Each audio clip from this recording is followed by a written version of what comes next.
Cold didn't just slow soldiers down in World War II, it killed them. And, the most effective defence against it wasn't a thick coat or a heavy blanket. It was a thin jacket liner most people have never heard of. This isn't a myth, and it's not hype.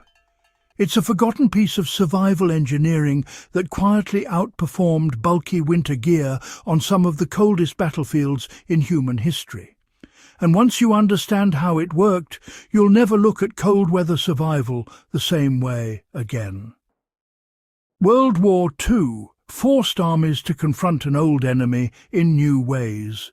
Not just bullets and bombs, but exposure. Soldiers fought in the frozen forests of Eastern Europe, the damp chill of Western Europe, and the brutal winters of the Ardennes.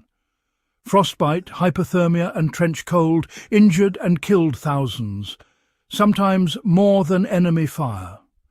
Traditional solutions focused on bulk, heavy wool coats, thick blankets, layer after layer of fabric.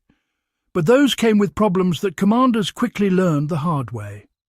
Heavy coats restricted movement. Wool absorbed moisture. Blankets were useless once you had to move. Wet insulation becomes dead weight, and in freezing temperatures dead weight can be a death sentence.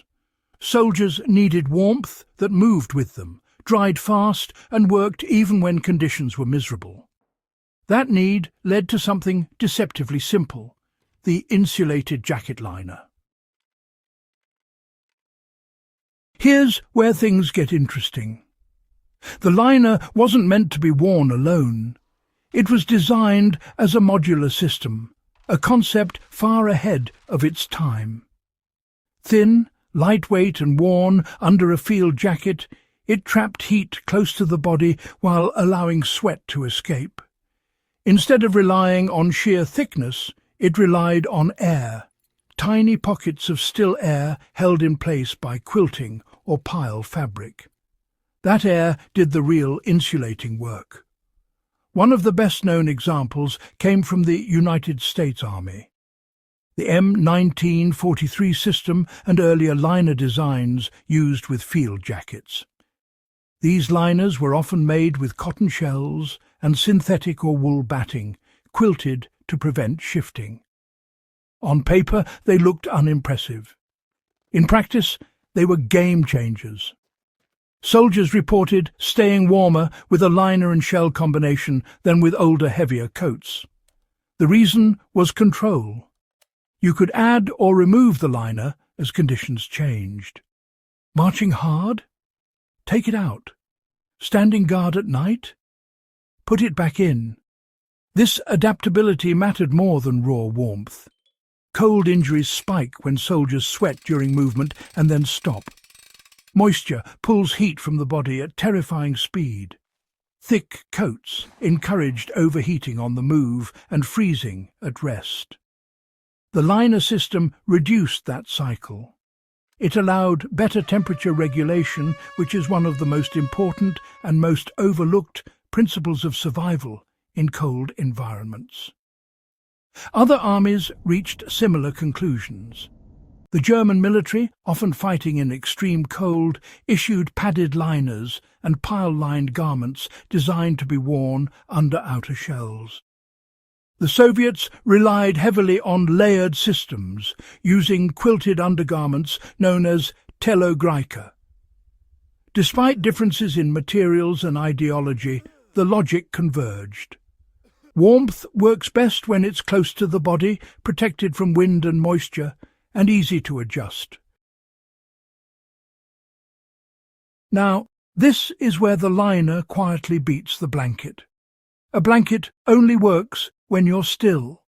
It does nothing while marching, digging, or fighting. A liner works all the time.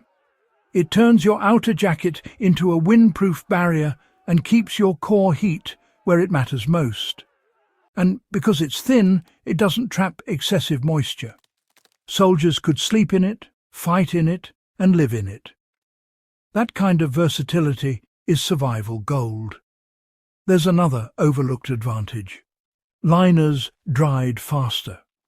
Wool coats soaked through rain or snow could take days to dry in field conditions. A liner, especially when separated from the shell, could be aired out, warmed near a fire, or dried against the body. That reduced the constant dampness that led to trench foot, fungal infections, and skin breakdown. Survival isn't just about staying alive today, it's about staying functional tomorrow. The genius of the liner also shows up in logistics. Blankets are bulky. Heavy coats take up space and resources. Liners were lighter, easier to transport, and could be issued in large numbers. They could be standardized and paired with multiple outer garments. This mattered in a global war where supply lines were stretched thin. Sometimes the most effective survival tool isn't the strongest or warmest. It's the one that can actually reach the people who need it. Here's the clever part most people miss. The liner didn't replace other gear. It amplified it. A mediocre jacket became effective when paired with a good liner. A worn shell still worked if it blocked wind.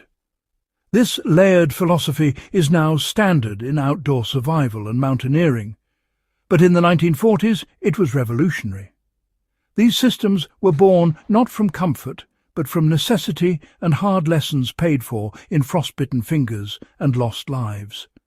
And the lessons still matter today. Modern survival experts echo the same principles. Media Group. Modern survival experts demonstrating clothing layers, W2 soldiers managing gear, stocker distribute, measure equally, manage moisture, trap air, block wind, and stay adaptable. The World War II liner proves that insulation doesn't need to be thick to be effective. It needs to be smart. Close-fitting insulation reduces heat loss through convection. A shell stops wind chill. Together, they outperform single, heavy layers every time. But that's exactly why it belongs here, on Legacy of Survival.